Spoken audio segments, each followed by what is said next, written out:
a little crazy. Just look around and see. But I believe someone is watching over you and me, because I know he loves his children and he's Lord of everything. So I'll sing this song for him. God bless the RSA.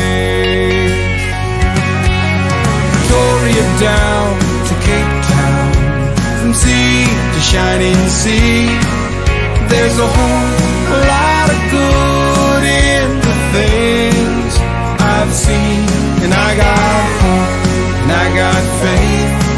I get a little bit more each day. God bless the RSA. My friends love this country, it's so easy to see. They're grounded in this dirt by love and family, and they're dreaming of a future where they are safe and free. So I'll sing this song for them. God bless the RSA. Victoria down to Cape Town, from sea to shining sea. There's a whole lot of good in the things I've seen, and I got hope and I got faith. I get a little bit more each day. God bless the RSA. I know there are good people all across this land, given a chance, take each other's hand and rise up like a rainbow, reaching for a brighter day. God bless the RSA. Victoria down to Cape Town, from sea to shining sea. There's a whole lot of good in the things I've seen, and I got hope and I got faith. I get a little bit more each day. God bless the RSA. God bless the RSA.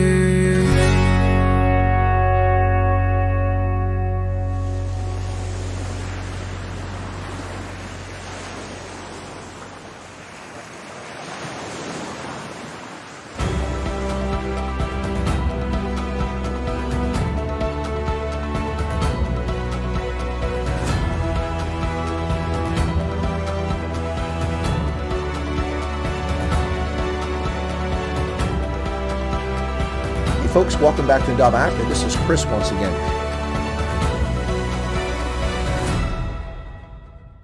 Home of the Pentaveret, the Secret Agent Man. It's the news, and it is Tuesday, the 6th of June, 2023, 79 years to the day that the Normandy invasion took place by Allied forces on the beaches of that French province along the Atlantic seaboard. Well, let's get into the news. We'll have a special focus on D-Day today, folks, but we'll cover the news. Welcome to everyone out there. It's a pleasure to have you join me again. Looks like we lost a lot of that audience that we had for the Martin van Staden interview, which I just concluded. But thank you for tuning in. Do appreciate your patronage of the program. Also see a few faces that weren't here for the previous stream, so welcome to you. Sean Manich is here, Hendo, Erica, Rod Lofeld. And then what else? We got the damn secret Asian man. I'm a secret Asian man. That's correct. I'm actually a Filipino Thai mix. Val Cooper's here. Welcome to you. Hendo, Janet Liddy, Garden State Gardener. Welcome to you as well. CB Fleshin. Welcome. Matthew Dixon is here to do his trolling. John Mossline. Welcome, John. John, it's good to see you there. Hope you're well. And then Nick Muller, I think I've caught everyone in the chat already, so hopefully I've caught you and I haven't missed anyone.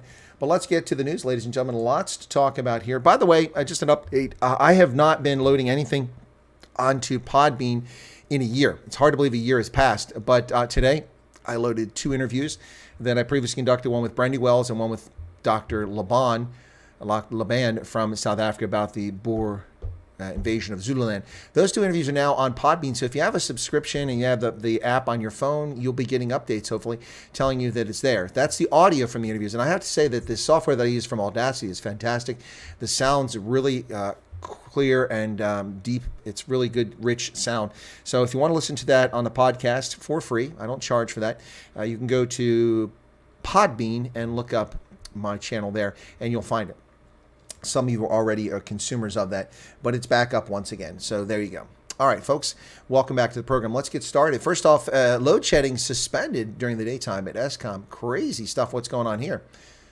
Load shedding suspended. Power utility Eskom says that recoveries in generation capacity will allow it to suspend load shedding every day until the evening peak of power consumption.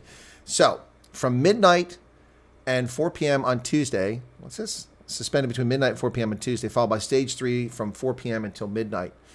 Pattern will repeat until further notice. So, okay. Put that in English. That's not in English. The group said load shedding suspended. So no load shedding from midnight to 4 in the afternoon. But from 4 in the afternoon until midnight, you do have load shedding. Stage 3. All right, so whatever. If you had actual commercial free market competition for electricity, you wouldn't have these problems, folks. You would not have these problems. Well, another horrific double murder, and this one's particularly egregious, is the elderly are assaulted and burned alive in South Africa. I'm sorry to bring this horrible news, folks. I will do content on this later, but this story came from earlier today. Community joins in hunt for horrific torture, double murder, and arson at Echo Caves Farm. Farm workers who tried to save 77-year-old Henny Klassen from a raging inferno witnessed his final agonizing moments as he tried and failed to escape the burning house. Klassen and his friend Anika Klassen, 73, were tortured and left for dead before the homes they each were in were set alight on Saturday. Several hundred meters away from each other on a farm in Oorigstad, Limpopo. The farm Klipfontein Hoek is known as for the Echo Caves, underground caverns which tourists frequently visit. Annika's body was found in the main farmhouse. Her son, Jan Daniel Klassen, told News 24 that farm workers raised the alarm at 2:45 in the afternoon when they saw smoke coming from Henny's home. Broad daylight assaults and farm murders taking place in South Africa, not in the dark of night, folks. They called for backup because they saw men in balaclavas running out of the house. When they got to Henny's home, they found the door locked. They heard that he was still alive because they could hear him falling around the house. They kicked the door down to save his life, but he died on the scene. The teams found Annika's body in the hallway of her home. Seems like she was attacked by 2 or 3 armed men in her home. She was first tortured and then dragged to the passage where she was set alight and burnt beyond recognition. They died. The way they died was horrific because they were such gentle souls. It was tragic because my mother and her friend Henny dedicated their whole lives to creating jobs and were very involved in the community. Ladies and gentlemen, this horse shit needs to stop. Who burns people alive? Who tortures elderly people? I'm so sick of this. Sick of this.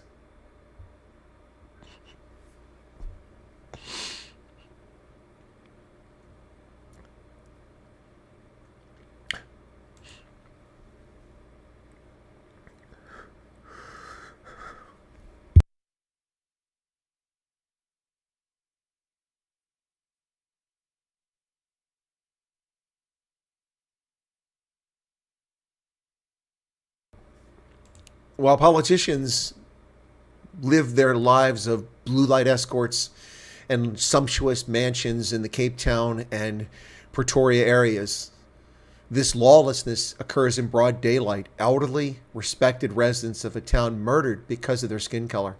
And I don't want to hear any argument to the contrary. They were targeted because they were white. That's why they were murdered. There's no reason to torture these elderly people, to rob them. How hard would it have been to simply tie them up and leave with the stuff and cover their faces? There were multiple farm attacks over the weekend. This is the first one I found a report on. I had anecdotal evidence that we have at least 3 farm murder locations take place over the weekend. This is the first one I found any news confirmation of. It's unbelievable, folks. Unbelievable. News 24 says they understand that local farmers, farm guards, and others have formed a group to track down the people responsible. This is going to result in vigilante justice at some point when people become so sick of this nonsense. Latest crime statistics show contact crimes, which includes murder, assault, and robbery with aggravating circumstances, rose by 6% year-on-year in the last quarter. Province saw a 13.7% increase in murders year-on-year, rising from 219 to 249 this year. Limpopo has seen its murder rate, the number of murders per 100,000, rise from 3.3 to 4.2 this year. The son said the property belonged to the Clausen family trust, so the old people didn't even own the farm.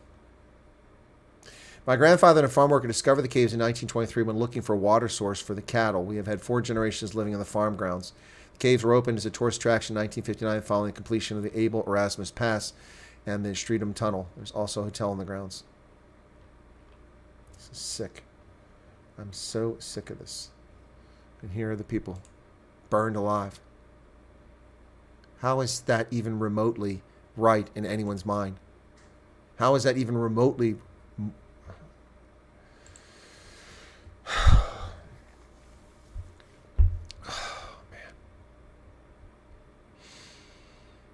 Just savages, absolute savages, Sean, you're correct.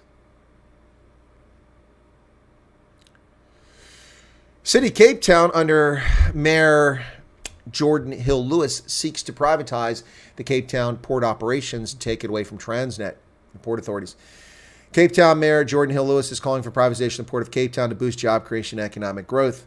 The efficiency of the country's ports can either be one of the biggest enablers or the biggest impediments to growth, job creation, and well-being of its citizens. South Africa's ports, including this historic one across the road here, are languishing way down at the wrong end of the global ports efficiency rankings. For a country with our agricultural mining output, that kind of bottleneck is devastating and is mostly self-inflicted by a state-owned entity, Transnet. 100%. No disagreement whatsoever. Well, ladies and gentlemen, Anne-Marie Nell, are you here today? Are you well? Oh, John knows the area very well. I don't know it. I've not spent time in Limpopo. Or 5 murders. Yeah, but at 3 locations, I believe, Rod. But I haven't got any news reports of the others. I'm still searching for them. Again, I'm reticent to report on these things without reliable sources. There is one site on South Africa that does it, and I didn't see any updates from them. I'm sure they're covering it.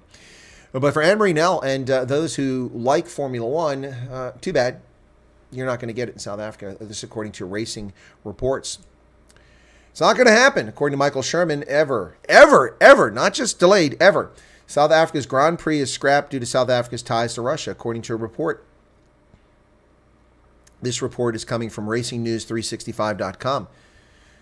There was hope that the Kyalami would host the South African Formula One Grand Prix in the near future, but that's been dashed. The reason is South Africa has been abandoned is due to the government's ties to Russia, according to Racing News 365. Last year, speculation was right that South Africa could host an F1 race in 2023 before financial challenges meant the idea was postponed. And now you'll never see a Formula One race, according to those guys. So what happened in Cape Town? The Grand Prix, wasn't that a Formula One? Is that not Formula One? I'm a little confused. Now, this is an op-ed. It says analysis, so it's an op-ed by someone named Abby McCall. And this will shows you how far so-called journalists will go to prop up the state, no matter how wrong it is. This is an effort to throw shade on NATO and ignore the transgressions of the African National Congress when it comes to the Ukraine conflict, which it claims it's neutral in. But clearly it's not. It's lying to South Africans and to the world. It's actually actively supporting Russia in the conflict. President Ramaphosa must expand the ADR probe to include NATO. What? South Africa's sovereignty stands in the dock. Actually, no. No one's imposing on South African sovereignty, Abby. You're not very well informed.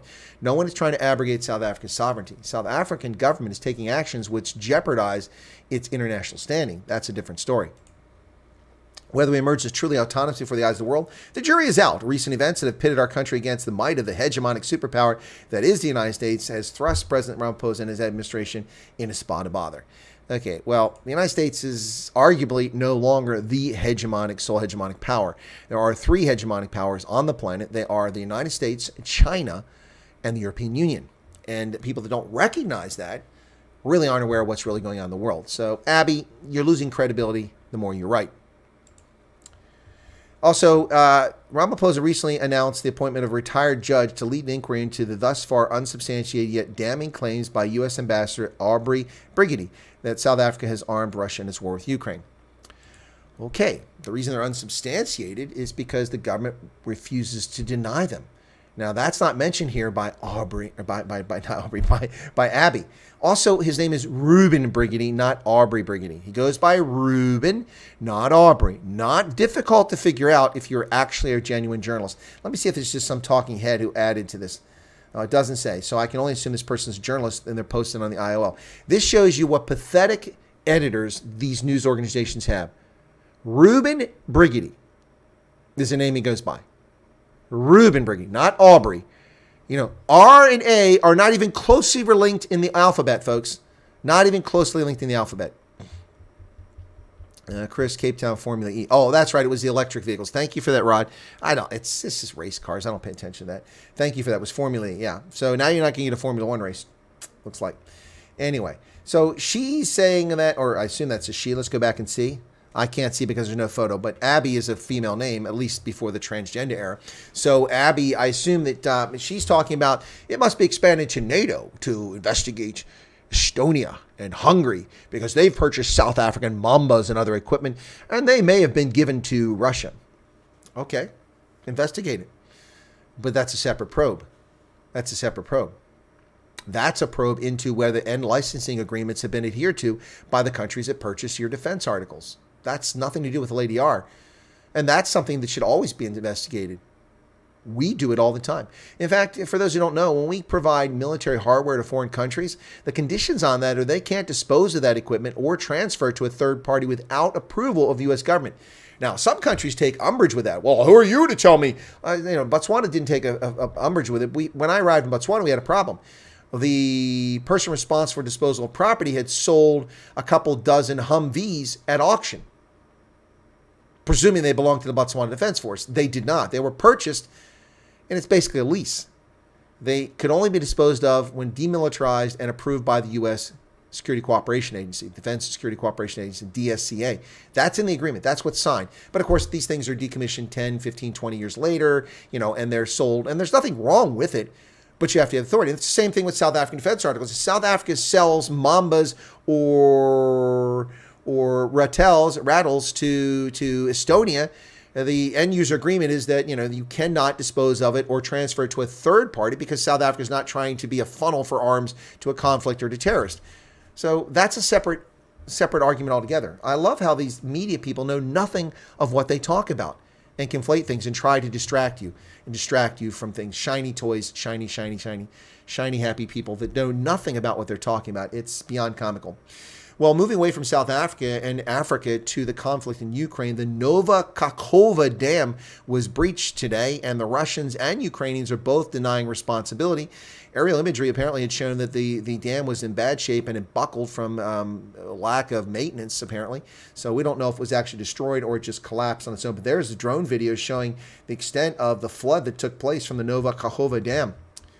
It destroys the power plant and causes flooding and evacuations. I should think that would cause evacuations. That's a very dangerous amount of water flowing either. Major dam and hydroelectric power plant in southern Ukraine was severely damaged when an explosion occurred on Tuesday, unleashing flooding near the front lines as water gushed from the facility on the Dnieper River, which separates Ukrainian and Russian forces. Both sides ordered residents to evacuate. Ukraine's military intelligence agency accused the Russians of blowing up the dam, while the Kremlin denied this and blamed Ukrainian sabotage. None of us actually know what happened. But more escalation, more infrastructure damage, which no doubt the American taxpayer will have to pay for, courtesy of Joe Biden's corrupt policy supporting the piano player Volodymyr Zelensky in Ukraine. That'll come out of our pockets. That's what's going to happen. Al Jazeera says, now this is an op-ed piece, we know why Russian sanctions aren't working. And I'll tell you why, folks. It's the exact same reason why sanctions on Saddam Hussein didn't work, because European countries and European companies are evading the sanctions, according to Al Jazeera. Yep, European businesses in third countries are actively circumventing sanctions, providing Russia with sanctioned goods and thus helping its war effort. Not to mention all the agreements they made with communist China before they went to war. On February 25th, 2022, the day before Russia undertook a full-scale invasion of Ukraine, the European Union introduced unprecedented sanctions against the aggressor. They were intended to send a clear message to Moscow that it would be severe consequences for its actions. But it ain't working out that way, folks. By the looks of the EU will continue to impose new sanctions, but it's not having the impact. In analysis of customs data from 12 European Union countries, Norway, the UK, the US, and Japan show that the circumvention of export sanctions on Russia amounted to an astonishing 8 billion euros in 2022. Of the countries studied, Germany appears to be the largest exporter of sanctioned goods to Russia. The second largest is Lithuania. The two provide half the Western goods Moscow should not have access to. And, of course, Saddam Hussein received weapons-grade materiel, pipes and such, from Germans and French firms during the sanction period. So Europeans, once again, talking out of one side of the mouth and taking action out of the other side. Just total frauds. Well, the London Irish, the London Irish, folks, will be suspended from Premiership Rugby today by 7 p.m. And that deadline is rapidly approaching. It's now after 6 in the United Kingdom, and we're going to see what's going to happen here. The final curtain is set to fall on London Irish Tuesday as the Premiership awaits its latest sad development on a grim domestic season. The Exiles have been given until 4 p.m. I'm sorry, so the decision should already been made to finalize their long-mooted American takeover, and a heavy sense of resignation in the air. It's understood the Rugby Football Union will make a formal announcement around 7 p.m., so that's the announcement, on today, once it's been confirmed whether or not the Irish have satisfied two key requirements they're ordered to meet last week. The Rugby Football Union wants to see conclusive proof of the proposed takeover or receive a commitment from the club's owner, Mick Crossan, that he will continue to fund the club next season. Players and staff are still awaiting 50% of their May salaries. London Irish in trouble there, folks. Soon to be no longer existing. We'll find out at 7 p.m. in less than 1 hour what the decision was. They're going to announce it publicly. Well, today is June 6th, 2023, 79 years since 150,000 Allied troops amassed in southern England sailed across the English Channel and hit the shores of France in the beaches of Normandy, Juno's Sword, and other beaches. And they attacked the Nazi regime. 79th anniversary, honoring World War II veterans.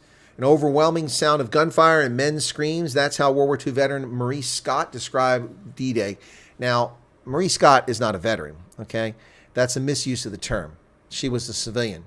So that's the Associated Press denigrating veterans by giving veteran status to civilians who are non-combatants. She's not a veteran of World War II. That's a disgraceful use of that term, and they should be called out for it.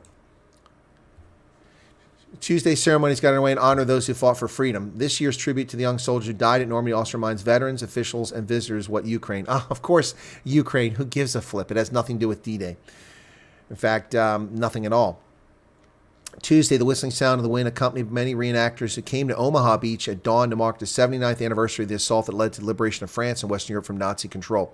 Some brought bunches of flowers, others waved American flags. Scott lived it all through her ears. She was just 17 when she was posted as communications operator in Portsmouth, Britain. Her job was to pass on messages between men on the ground and General Eisenhower and senior officers who were supervising the operations. I was in the war. I could hear gunfire. Really? As a non-combatant, I was still in the war and realized the enormity of war, people dying in the moment. No, you weren't, Miss Scott. Nothing to undermine your legitimacy in your life, but you were not in the war, 97 years old. You were a non-combatant, not a combatant. Newcastle Falcons will soon follow. Yeah, I think that's going to be true. They're going to go down to 10 teams in the Premier League. Menashe Kwa says, I don't understand why they punished the Saracens owner only for teams to drop like flies. Teams are going broke because, there's a lot of reasons for it. But anyway, COVID had a lot to do with it too. France's last remaining D-Day commando joined the beach landing anniversary. And there he is. French World War II veteran of the commando, Kiefer Leon Gautier, poses for a photo on the day of the ceremony tribute to the 177 French members of the commando Kiefer Fusiliers Marines Commando Unit, which took part in the Normandy landings as part of the 79th anniversary in Colville, Montgomery, France. Leon Gautier, the last surviving member of the French commandos who stormed the Normandy beaches defended by Hitler's troops in 1944, joined the ceremony with Emmanuel Macron at a seafront setting. Gautier, 100 years of age, presented a student Marine commando with his green beret at a passing out parade near where the 17-year-old Gautier had landed on Sword Beach in a hail of enemy fire. He was one of 177 French Green Berets under the command of Captain Philippe Kiefer, who took part in the Normandy landings. More than 150,000 Allied troops invaded France to drive out Nazi forces. In 2019, Gautier recounted on the occasion of his 75th D-Day anniversary how French troops had been the first to wade chest deep into Sword Beach. Indeed, they were. Folks, I was assigned to a unit in Germany in 1994. when the 50th anniversary of D-Day took place. My boss was the commander of troops there, and Colonel Cook. And I wish I'd gotten to go to that. That was an unbelievable event, the 50th anniversary in 1994, but I did not get to participate. It's unfortunate. Normandy honors World War II veterans on D-Day's 79th anniversary. There's a group of reenactors standing on the beach wearing historical uniforms. Only one thing that's not historically accurate there for sure is there's a female there with a bandana on, neither of which occurred. An overwhelming, but I suppose we could change all of them to be, you know, tigers and lions, because that didn't occur either. An overwhelming sound of gunfire and men's screams. That's the same story that we heard from Marie Scott. So they're running the exact same story here on. That's pretty lame that the news service is just using wire service using the exact same story. Well, here's some facts about D-Day, ladies and gentlemen. This one in Como News from the West Coast. This says 160,000 troops. That's about right. Of those, 73,000 were U.S., 83,000 from Britain and Canada, forces from several other countries, including French troops, along with Poles, and the French troops are fighting under Charles de Gaulle. They faced 50,000 German troops in the hedgerows of Normandy. More than 2 million Allied soldiers, sailors, pilots, medics, and other people were from a dozen countries were involved in the overall Operation Overlord. That's the Normandy invasion. The battle to take back Western France from Nazi control. The sea landing started at 6:30 in the morning, just after dawn, targeting 5 beaches: Omaha, Utah, Gold, Sword, and Juneau. Included actions inland, overnight parachute landings, strategic German sites, U.S. Army Rangers scaling cliffs to take out German gun positions. 11,000 Allied aircraft, 7,000 ships and boats were involved. A total of 4,114 troops were killed on D-Day, including 2,401 Americans. More than 5,000 were wounded. In the battle for Normandy, 73,000 Allied soldiers were killed, 153,000 wounded. In the battle and Allied bombings of French villages and cities killed around 20,000 French civilians. Numbers of German casualties aren't really known. Historians estimate between 4,000 and 9,000 men were killed, wounded, and missing during the D-Day invasion, and 22,000 German soldiers were among the many buried at Normandy. A few thousand D-Day veterans may still be alive. The youngest are in their late 90s. A few dozen are in Normandy for the 79th anniversary.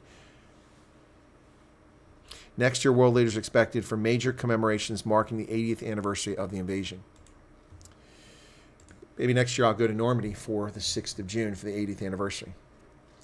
My grandfather was in D-Day. Wow, CB, thanks for sharing that. California law enforcement officials intercepted a second plane of criminal alien invaders destined for the Golden State. Yeah. Ooh, the rush is on to California. As Governor DeSantis remains mum about his involvement. Does he have involvement? A second plane carrying around 20 migrants, no, criminal alien invaders, use the correct terminology, landed in Sacramento, the capital of California, on Monday. And the people involved were carrying paperwork that links them to Florida, the California Attorney General's office says. Wow. So the California Attorney General's office is hot on this issue, but they're not on the border with Mexico. The California Attorney General's office is hot on figuring out who sent these people here by plane, gave them a luxurious plane ride to California. Ooh, but if you break into the local jeweler shop and steal anything under $1,000 and do damage, you won't be arrested. That's not an issue for California's authorities, who are illegitimate. Every single elected official in California is illegitimate and should be impeached, removed from office forthwith. The government should be reorganized. It's a criminal racketeering organization dedicated to the impoverishment and the misery of 34 million Californians. Yeah, that's right, folks. Monday's special agents from California Department of Justice were on hand with the migrants at the airport, criminal alien invaders. Republican Governor Ron DeSantis of Florida, who is a 2024 presidential candidate, has yet to speak publicly about the matter. His office did not reply to a series of questions from Insider, but in September, the governor acknowledged his administration had orchestrated a plane carrying 49 criminal alien invaders from San Antonio to Martha's Vineyard in Massachusetts. Yeah, see, these little leftist slimeball, hate-wanking scumbag pieces of crap don't like criminal alien invaders dropped on their doorstep in Sacramento, Martha's Vineyard, in Manhattan. And I like that. It's okay to dump them in Harrisburg, in my backyard, to dump them all over the border in Texas, Arizona, New Mexico, and in Florida. These scumbags from this is just a red herring. This government flies these criminal alien invaders to our capitals around the country, and when a governor does it, suddenly it's an issue. Really?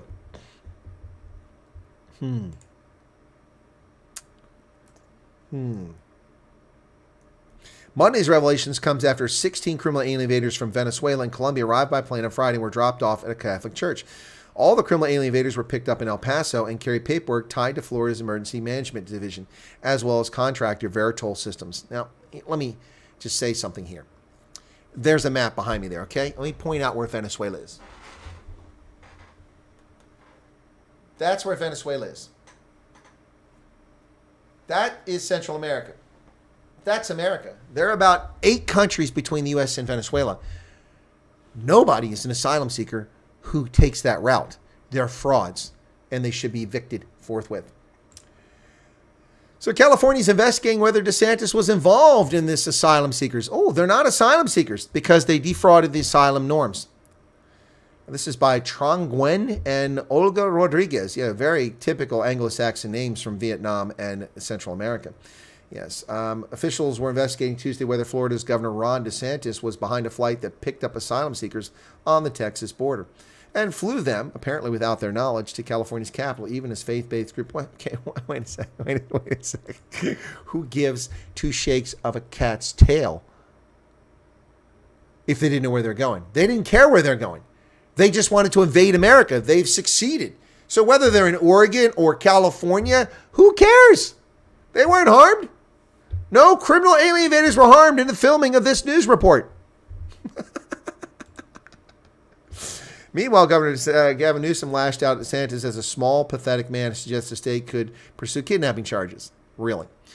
The state of California has no jurisdiction over Ron DeSantis and the governor, who has qualified immunity. So stop your nonsense. Kidnapping. Wow. How about we file neglect charges for your negligence against Californians?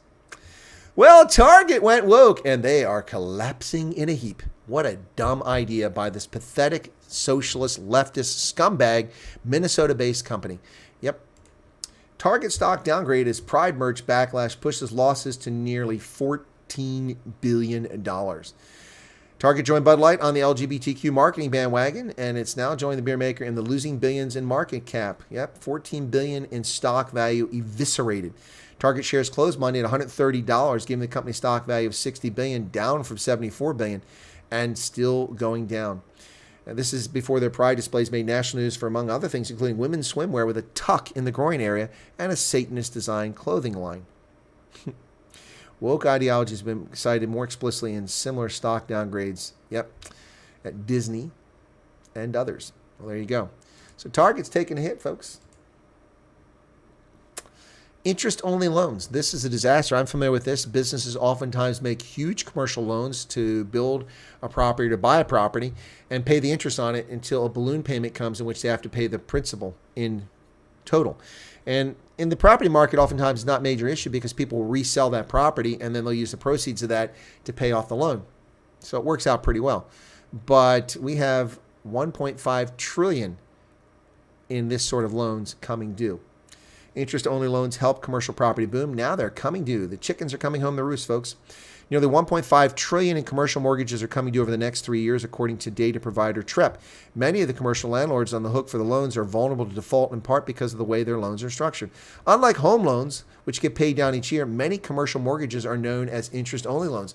Borrowers make only interest payments during the life of loans, which with the entire principal due at the end.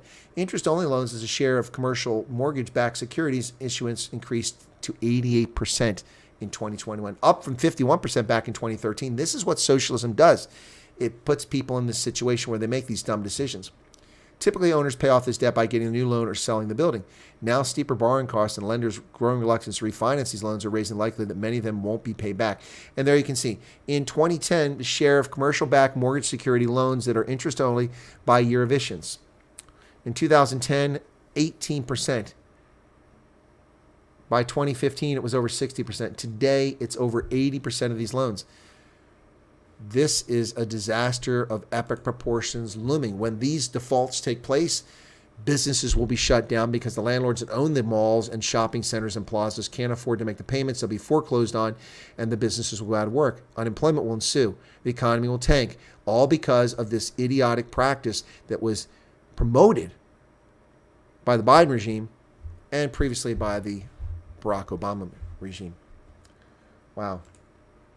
Well, the House Oversight Chairman, James Comer, says that the FBI says Biden bribery investigation is active and involves shell companies. But why won't they turn over documents? The House Oversight Committee Chairman James Comer said Monday FBI officials revealed that an informant alleging President Biden engaged in a bribery scheme during his vice presidency as part of an ongoing federal investigation that involves shell companies. After reviewing the document with Democratic Representative, the rascally slimeball Jamie Raskin, who disputed the Republicans' characterization probe, Mr. Comer said he'll move forward with proceedings. FBI officials confirmed the unclassified FBI general record has not been disproven and is currently being used in ongoing investigation, which is being covered up by the FBI to protect the Biden crime family. Now, I talked moments ago about Target losing $14 billion in stock market capitalization as people have fled the socialist, anti-child, and pedo retailer, pedo-promoting retailer. Satanist, too, apparently. Well, the Wall Street Journal, a captured former conservative publication, is telling you it's time to buy Bud. That's right, buy Budweiser stock. They're not the first to do it, but they're jumping on the bandwagon a little bit late. The Bud Light controversy creates opportunity to invest in global brewing giant at a deep discount. It's not a deep discount. If it drops to $40 a share, that's a deep discount. So global beer conglomerate Anheuser-Busch finds itself caught in a distinctly American uproar at the moment. But for the long term, Bud Light Brewha could be a rare buying opportunity. The brand's social media promotion with a transgender advocate has generated intense controversy since early April. So June, May, January, February, March, April, May. Yeah, if you look at this thing here, it was at $64 a share on May 5th, then $63, $61, May 12th. $59 and $58 on May 17th when the other folks were telling you to buy it. Now it's dropped down to $53 a share. There you go, $54 back up to. You want to buy Budweiser beer shares? Go for it. Go for it. That's your investment decision, not mine. It drops to $30 a share, I'll consider buying it. Well, the sheriff in Texas is recommending criminal charges for the removal of criminal alien invaders who violated our sovereignty and were flown in luxurious transport to Martha's Vineyard to live in neighborhoods with wealthy people with lots of resources, and he wants to file kidnapping charges. This is a joke. Texas sheriff is recommending the district attorney in his county bring criminal charges in connection with flights that ultimately brought dozens of mostly fraudulent Venezuelan migrants from San Antonio to the Massachusetts island Martha's Vineyard. Because we all know that Martha's Vineyard is just a hellhole. It's a terrible place. No one should be subjected to Martha's Vineyard. The crime, the poverty, the unemployment, the dilapidated housing project. Oh, I'm sorry, that's New York, not Martha's Vineyard. Chicago, not LA, not Martha's Vineyard. Sorry about that. The Bexar County Sheriff's Office confirmed to News Center 5 that it's officially filed a completed criminal case with Bexar County District Attorney's Office regarding the 14 September incident where 49 criminal alien invaders were flown luxuriously to Martha's Vineyard. Johnny Garcia, spokesman for the Bexar County Sheriff's Office, told the Associated Press they're not naming suspects. Well, Bexar County, San Antonio, you are lost too. You people are a disgrace. Well, Border Patrol's dog, a canine, is a hero, a real hero, after sniffing out fentanyl. A canine Border Patrol dog sniffed out $2 million of fentanyl. It's enough to kill 48 million people during a traffic stop in Arizona. A Border Patrol K-9 helped agents sniff out $2 million worth of smuggled fentanyl during a traffic stop in Arizona last week. The seizure happened at a checkpoint along the Interstate 8 near Yuma. The narcotics totaled more than 192 pounds, enough to kill 48 million people. The amount of fentanyl seized during the traffic stop was more than the total amount of fentanyl seized in the entirety of fiscal 2022 in the Yuma sector. McGurk Daniels shared photos that show packets of the deadly drug apparently hidden inside car seats. Another photo showed a K-9 whose name was not immediately known in front of the vehicle after the seats were opened and searched. Fentanyl was also found hidden inside the gas tank of the car. There's a hero, a Border Patrol K-9. Thank you. Look at that. That killed 48 million people. Yeah, China's not a threat, you scumbags. Look at that. I hope these people spend the rest of their lives in prison. I hope they spend the rest of their lives in prison. And I hope that impeachment hearings begin after 2024 if he's reelected. And if he's not reelected, then criminal proceedings against Joe Biden for facilitating this invasion of America. Hundreds of white women, lunatic leftist hate-wanking white women, descended into Colorado's capital after a plea from women of color to use their privilege to demand action on gun violence. Really? How about you demand action on criminal prosecutions? That would be much better. Yeah, look at this. Hundreds of white women gathered at Colorado Capitol Monday, with more expected to show up throughout the day to use their privilege in a silent sit-in in government, demand Governor Jared Polis ban guns and create a gun buyback program. And I'll tell you what, every single one of these half-wits standing there is a threat to liberty, freedom, and democracy, and should be horsewhipped. Yep, that's right. Taken out and horsewhipped by each other. Do self-flagellation. You morons. The whole thing. Demanding guns be confiscated, violating the Second Amendment of the Constitution. There's no authority for that, you half-wits. White women's privilege, half-wits, race baiters. Well, the Department of Homeland Security says that the border is working as it's intended, even though they've missed the vast majority of criminal alien invaders who've violated our sovereignty and invaded our nation. Yeah, but it's working as intended. Yes. Homeland Security Department says it's repatriated 1,700 criminal alien invaders per day since the end of Title 42, or less than 40% of the alien invaders showing up at the southern border. So the Biden regime's Department of Homeland Security says that the situation is working as it's intended, while letting 60% of the people who invade our country slip into our country and bring their pestilence, their crime, and their low education and their criminal activity to America. Well, but they're not criminals, Chris. You're just a bigot. No. Every single one of these people who fail to go to a border post and submit their identification for entry into this country on a legitimate basis is a criminal felon and must be deported forthwith and never allowed back in this country, even as a tourist. Even as a tourist. If you intentionally violated our sovereignty by violating our borders, you don't belong here. Case closed. Representative Anna Paulina Luna. Isn't she in the Air Force? That's, not Alexandria Ocasio-Cortez. People aren't, Alexandria Ocasio-Cortez thinks that Republicans want to date her. I think most Republicans probably would prefer to date Anna Paulina Luna than Alexandria Ocasio-Cortez. Yeah, I'm just saying. But anyway, she's saying that the FBI is afraid that the informant in the Biden bribery allegation will be killed if he's unmasked. Wow. Member of the House Oversight Committee on Monday claimed the FBI is fearful that the informant who provided information alleging a $5 million bribery scheme involving Joe Biden would be killed if their identity is revealed. Vince Foster. Representative Anna Paulina Luna of Florida made the allegations in a tweet Monday after Oversight Committee Chairman James Comer and Ranking Member Raskin were allowed by the Bureau to review the bombshell allegations. Wow. Just left the meeting for House Oversight. The FBI is afraid their informant will be killed if unmasked. Of course they're afraid. Yep. This guy was part of the Bureau for 13 years, dating back to the Obama administration. Comer revealed Monday that while the FBI's FD 1023 form contained the allegations was dated in 2020, information in the document suggests the FBI may have been aware of the accusations as far back as 2017 and took no action. This particular document is dated in 2020, but there are notes in the document date back to 2017. We believe that this human source initially informed the FBI of the bribery scheme in 2017, and they took no action. What exactly have you done with this accusation? Comer said during his interview. Wow. Wow. The Biden crime family just continues. Congratulations to my Vegas Golden Knights, who last night thumped the Florida Panthers 7-2. That's 12 goals in 2 games as opposed to 4 they gave up. One of the goals wasn't even scored by the Panthers.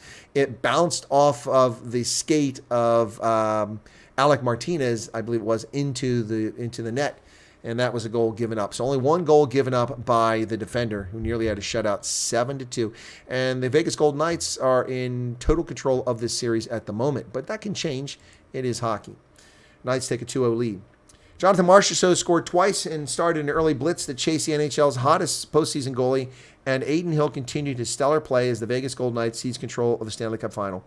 Hill made 29 saves, and Marchessault had an assist to finish with 3 points. His 12 postseason goals set a Golden Knights record, with all coming after the first round, where he didn't score. Brett Howden scored twice for the Knights, who also got goals from Alec Martinez, Nicholas Roy, and Michael Amadio.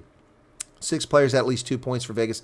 All 18 Knights skaters were on the ice for even-strength goals, and their 9 goal scores through the first 2 games are Stanley Cup final record. Wow. Wow. That's crazy. Unbelievable. Congratulations to the Golden Knights. Exciting stuff. Also, last night, folks, we'll see if anything comes of it. I don't know if it will, but last night on TickTock, I was on TickTock, and I was just flipping through because the score was getting out of hand. It was losing this excitement. And I'm flipping through, and I saw that a content creator on TickTock was actually online. She goes by the handle Lady J. She's a veteran. She claims to be a veteran. And she writes some really cogent, she does some very cogent TikTok videos, and they're very popular. She's getting a lot of viewers and a lot of views, a couple 100,000 on her TikToks. I'm envious of that. But I sent her a note some time ago to ask her if I could interview her, and she didn't respond. She probably gets lots of messages. Anyway, probably didn't see mine in the cacophony of email messages on TikTok. But last night, I listened for a while, and I requested to go live, and I joined the conversation. And I was on there for a bit. It was a lovely conversation with some lady in England, a lady in Canada, Lady J, and myself. And then I put her on the spot and said, hey, I tried to reach you. I didn't get a response. She goes, I get a lot of emails. I said, well, I understand that. No problem. But do you grant interviews? I'd love to interview. I interview hundreds of people. And so that was after they found out who I was and a veteran. She's actually subscribed to my TikTok channel. I had no idea. So, wow. Lady J. Anyway, we'll see if we can get her on the program, folks. We'll see. I horsewhip my lady every night. Nothing dead. Nothing survives in a vacuum. Okay, let's see who's here now. We'll go back to the chat. That's the news for today, folks. So we've hit a peak here. Typically, when I do the news, we lose people, or if I do the news too long, we lose people. Hopefully, we can build on this audience. But Sean Manish is here. Hendo is here. Rod Lofeld. Asian man. John Mosline. Welcome, John. Val Cooper. Janet Liddy. Garden State Gardener. I covered this earlier. Nick Muller. Trevor Bush. Matthew Dixon. CB is here. Gus is here. Who else we got there? Erica. Hello, Erica. And then Allison Johnson. Allison, were you the one earlier that said you had mumps? Somebody said that at the age of 53 they had mumps. Good Lord. Don't you people believe in jabs? There's a jab for that. Measles, mumps, and rubella. It's supposed to prevent it. Formula E, electric cars. Thank you for that, CB. Yeah, I get confused. It's race car driving. It doesn't excite me very much. The Arab Grand Prix should be scrapped. Steve says, must be autocorrect. What's autocorrect? Not a fan of Reuben, says Captain Cook. Yeah, that's a different Reuben. It's R-E-U-B-N. Yeah. Well, Captain Cook, that's fine. You don't have to be a fan of him. I once worked for him. I'm not particularly a fan of his either. But what's not being reported by the dishonest South African media is the following. That the United States approached diplomatically, privately, not clandestinely, but privately approached the South African government after the Lady R docked in Cape Town, and after news reports came out, and they asked them, they said, well, what's going on here? Are you trading with a sanctioned Russian ship? And the ANC didn't answer the question satisfactorily, so they approached them again. That was in December. They did it again in January, February, and they didn't answer the questions. So finally, the U.S. made it privately known to the South African government that you are risking your African Growth and Opportunity Act access, which is already at risk anyway, because the act might go away, and besides that, their expropriation of compensation has put them on the back foot. And there are Republicans and conservatives who are opposed to continuing that deal, which gives duty-free access to our market to an intransient, malfeasant actor called South Africa. So the U.S. warned them, and as a consequence, Ramaphosa sent a trade delegation to Washington, D.C. to reassure the Americans that nothing happened with the Lady R. In that trade delegation, he sent the National Security Advisor and members of his national security team. Why they are there? Yeah, that's why. Anyway, so they went there, and then that was in April, didn't get a response, and then in May, finally, the U.S. government, frustrated and annoyed for nearly 6 months of ANC stonewalling, publicly denounced the ANC and told people that they have evidence that there were arms and ammunition loaded on the ship. Now, whether there are arms and ammunition loaded on the ship isn't germane, really, to our conversation. What is germane is the arrogance, the cheek of the African National Congress. And we see these people carrying the water for on an independent line. This Abbey woman, they should do a case against NATO. That's a separate investigation. You want that investigation, do it all you want for third-party transfers under defense cooperation agreements. That's not related to this even remotely. It's the same act, but they're not even closely tied together. Those are legitimate sales, disclosed sales to Estonia, to Hungary, that you're well aware of, and there are obligations by the recipients of that material. Do you have evidence, or have you investigated whether that's been transferred illegitimately? That's separate than a clandestine accusation of clandestine activity taking place at a naval base in Simonstown, transferring equipment to a sanctioned ship. Yes, it's only sanctioned by the European Union, by the Americans, so what? What's your point? That's your biggest trading partners. China is the largest single trading partner, but they're dwarfed by the European Union and the United States trade with South Africa. Aid comes exclusively from the West, not from China. Your financing comes from the West, not from China. So you really want to play that game? Anyway, that's what's germane here. And the ANC is being an ass. And so now they're being punished publicly for it. And that's their fault. It's not Reuben Brigady's fault. Reuben Brigady is caught in the middle. He's the guy that was told to do this. And he did it. Because the ANC is getting away with the bullshit they get away with always. Lying to people. oh, we're neutral in this Ukraine conflict. We have no dog in the fight. Yet their defense teams are going to Russia, learning Russian tactics, doing defense cooperation with Russia, holding naval exercises with China and Russia under the rubric, the aegis of the BRICS agreement. There's such thing as BRICS. It's an acronym created by an economist at Goldman Sachs in 2003. This is total bullshit. Total bullshit. Knock it off. Just come out and say you support Russia, fine, and then deal with the consequences of being a malfeasant actor in the eyes of the West. I don't think makes you a malfeasant actor. I don't really give a flip who deals with Russia and who deals with Ukraine. Both sides are equally at fault in this conflict, and both sides should be sanctioned, Russia and the Ukraine, as far as I'm concerned. So, Captain Cook, you can dislike Ruben Brigady, and that's fine, but you're just hating on the messenger. The culprit in this is the African National Congress, not Ruben Brigady. And I'm not defending Ruben Brigady out of any affinity for him. Nope, or any mutual respect, but simply out of the fact that that's the reality, and that's where this needs to be. They pocket them for self. That's what happens in Velcom, okay? No, I disagree, Erica. The Switzerland did not support the Nazis during the war. Their banks took resources in, but the Swiss government actually did not support the Nazis during the war. And the argument for that I can make very clear is that they equally shot down German and Allied planes that invaded their airspace. The Swiss jealously guarded their border, and they refused to let people pour across the border from those neighboring countries. They blocked their border, and when Messerschmitts flew over Swiss territory, they were shot down by Swiss fighters. When Allied planes flew, they were shot down or forced to the ground, and their crews imprisoned during the Second World War. The Swiss were truly neutral. What their banks did is not Switzerland. That's a private entity. Tracy Wolf, it's okay that you're late. Good that you're here. And I don't get why Saracens was attacked like that either. They just hate Saracens' success, but they're back now. Vanessa Price, welcome to you. Tom is here. Juno, Sword, Gold, Utah, Omaha Beaches. Thank you for that recitation there. Alien invaders are causing a lot of problems when they invade. Yep. My dad was based in Italy. German naval infantry, says John Mosline. Well, I'm glad your dad survived so you could be here, John. Trevor says, my great uncle, who was a general, 16 German army at Leningrad, told my grandfather that many generals were against invading Russia or wanted to happen 2 months earlier.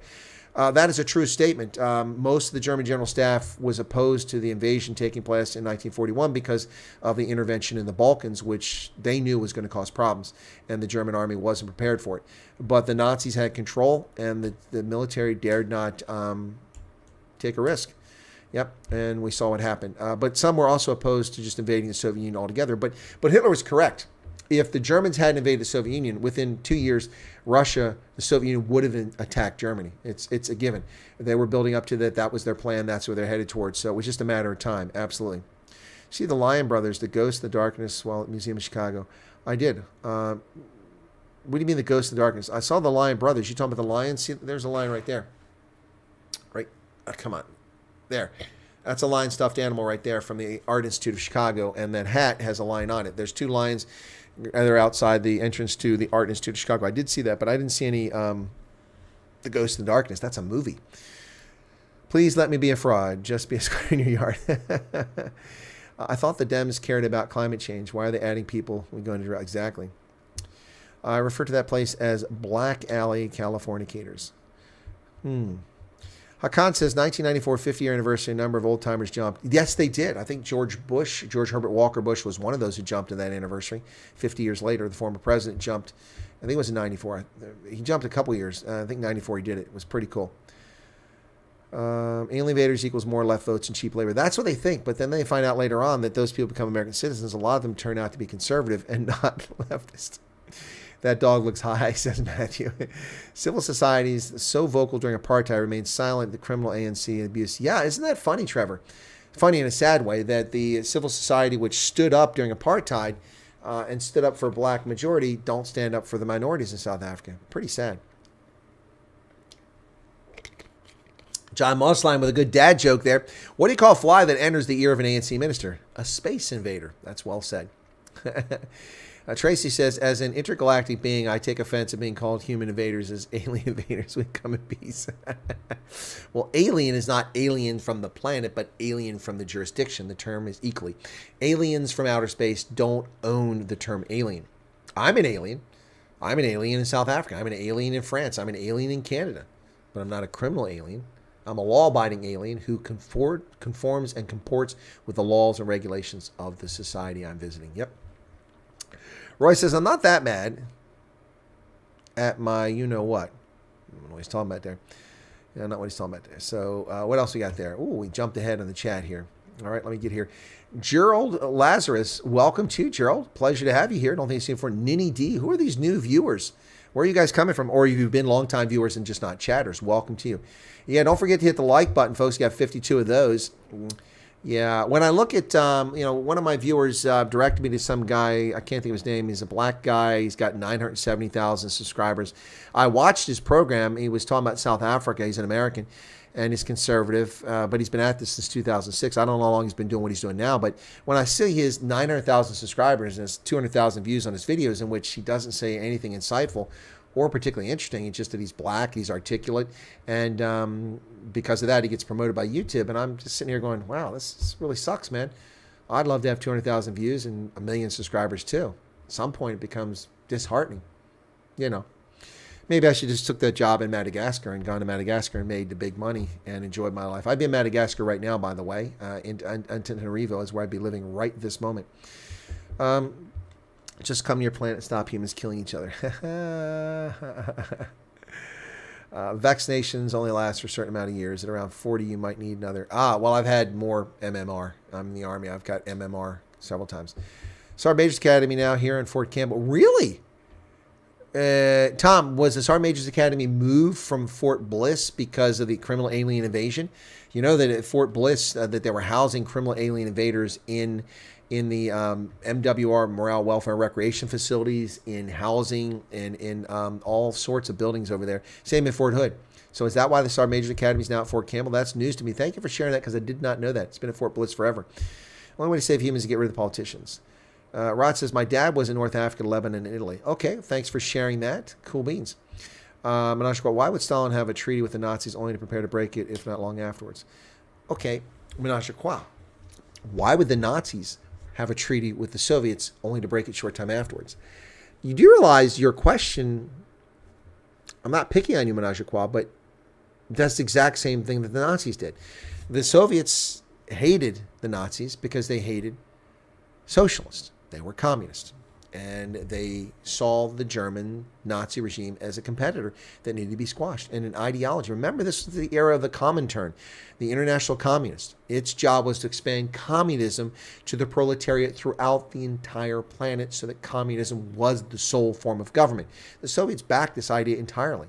That's why Mongolia became communist, why China was pushed towards communism with Mao and supported by the Soviet Union. And the communist parties of Italy, France, United Kingdom were supported by the Soviet Union after the Second World War, throughout the Cold War. Stalin would have invaded and was preparing to invade Germany no later than the summer of 1943. It's a true story, folks. And why? Because they opposed them. I hope I answered your question, Menage a Trois. My last static line jump in the Army, 1994, the 50th anniversary Netherlands jump. Oh, you did the Netherlands jump at Nijmegen? Did you do it at Nijmegen there, Tom? Is that where you did that? With the 101st? Yeah. Oh, Sergeant Major of the Army, not Sergeant Major's Academy. Okay, I'm sorry. So the Sergeant Major's Academy is still at Fort Bliss. So what do you say, Sergeant? Oh, what do you mean is he visiting Fort Campbell, the Sergeant Major of the Army, or is he located there? I'm confused because usually it's the Pentagon with the Chief of Staff. Those lions killed a lot of Indian Railroad. Oh, yeah, that one there, yeah. Ghost and Darkness Brothers. Yeah, no, I know about it. I saw the movie with Val Kilmer. Yeah, I saw the movie. Yeah, they killed a lot. They were very famous. Yeah, still, okay, I got it. Okay. Menage Qua, I'm not challenging you, just generally asking your perspective. Thanks for patience. No, it's not stupidity, Menage Qua, and thank you for your patience and not taking it as a personal attack, because it wasn't. I'm just, it wasn't stupid, but you see how I turned it around? It's a very simple question. Why would the Soviets do it? Well, why did the Germans do it? Well, the Germans were diametrically opposed to communism. Not the Germans, but the National Socialists. They hated communists. And they wanted them eliminated. And that's why they plus they also had this concept in Hitler's Mein Kampf, this loose ideology of Lebensraum, a living space. But quite frankly, Eastern Europe had lots of living space, but they just wanted Germans, no Jews, no Ukrainians, no Belarusians, nobody else. They wanted them out of the way. And that was the biggest mistake, I think, of two mistakes if it comes to Operation Barbarossa, the invasion of the Soviet Union. Number one, it should have taken place in early April of 1941 if they're going to do it, before the Soviets had chances to build their forces up and equip them. That's the first thing. But prior to that, or not prior to that, but that was one decision. Then the second decision that was a mistake is that they alienated the people they liberated. Ukrainians hailed the arrival of the Wehrmacht, but they detested the arrival of the SS and the police battalions. The Wehrmacht liberated Ukrainians. It liberated Poles. It liberated Belarusians. It liberated Latvians, Estonians, Lithuanians, who had been deported en masse to concentration camps in the Gulag or murdered outright because they were intellectuals and politically powerfully connected when the Soviets invaded and occupied. Now, what they didn't know in Latvia, Estonia, Lithuania probably is that was a dirty deal between Ribbentrop and Molotov that did that and turned them over to the Soviets. But they still hailed as liberators when the Germans came. When the Finns attacked and recaptured their territory, the people who lived in Karelia, the Karelians, were ecstatic that the Finns had taken back over, and those who had been evacuated came back, many of them during that time period when it was occupied by Finland. So the Germans alienated everyone. And they started murdering Jews and murdering Ukrainians and imposing fascist rules, and they undermined their ability. But despite that, they still had millions of Eastern Europeans who enlisted to serve in the Wehrmacht and in the SS. They had a whole Viking division of the SS, which was made up of Danes, Norwegians, Danes, Norwegians, who else? I think some Estonians were also in it too. And a whole Viking division. So you had a whole Cossack division in the SS that eventually surrendered in the mountains near Berchtesgaden, and they were betrayed by the Allies and turned over to the Soviets, who murdered them in mass or shipped them off to the Gulag along with their family. Yep. Yes, Hitler did say Slavs were inferior. Matthew's offended on behalf of Menage a Trois. Yeah, no, Menage a Trois was. It's good you asked the question because it brought this whole conversation out. Yep. Is it true that the Nazis created and had their soldiers doing that? Yeah. It is true that Nazi soldiers, I don't know if they created, but they put their soldiers on amphetamines.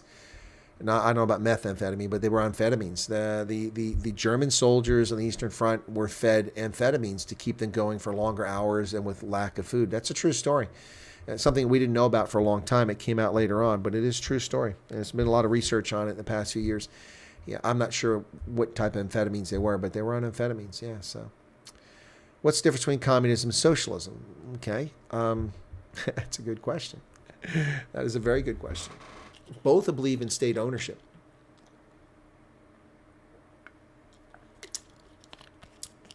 So, wow, that's a good one. I'd have to sit down and think about that for a second, explain a little bit better. Yep. 151 static lines, 75 free falls. Wow, that's awesome.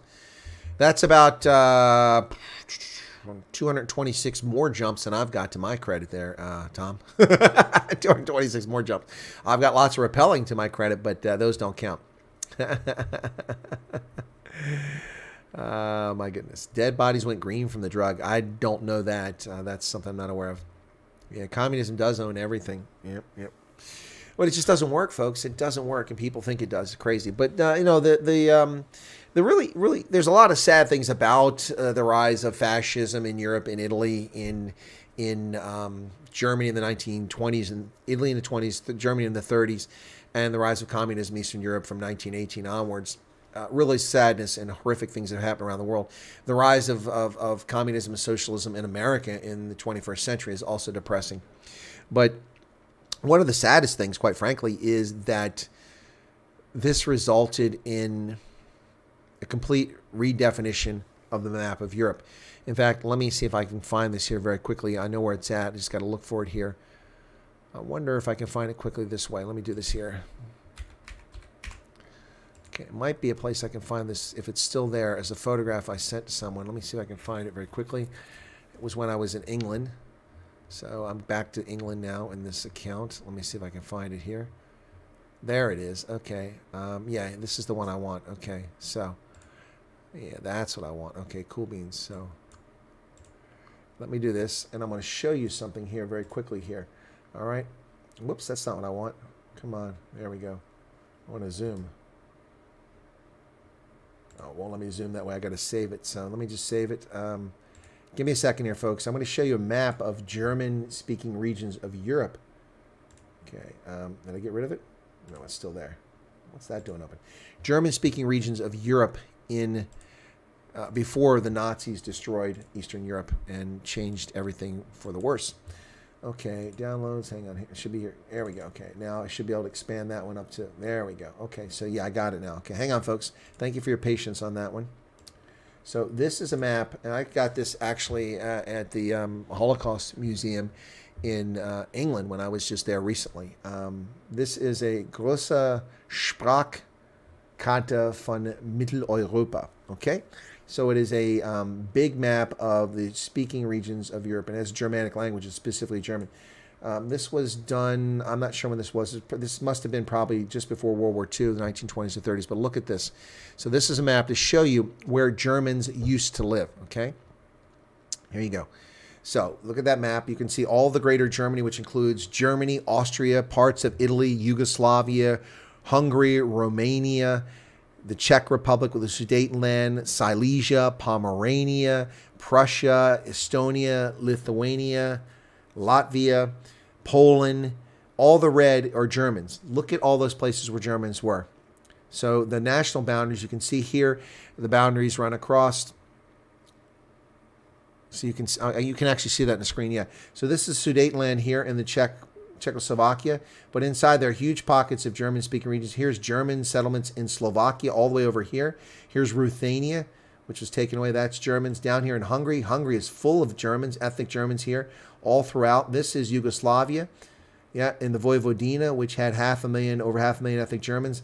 This is Romania. This is Siebenbürgen. That's the region of Germany, of German settlement to hold the Turks off. And you can see that the Carpathian Mountains ring this, and that's where the settlement stops. Here are other Germans over here in the Banat region. Germans up here in the Bukovina region. Over here in Bessarabia, which is Moldova today.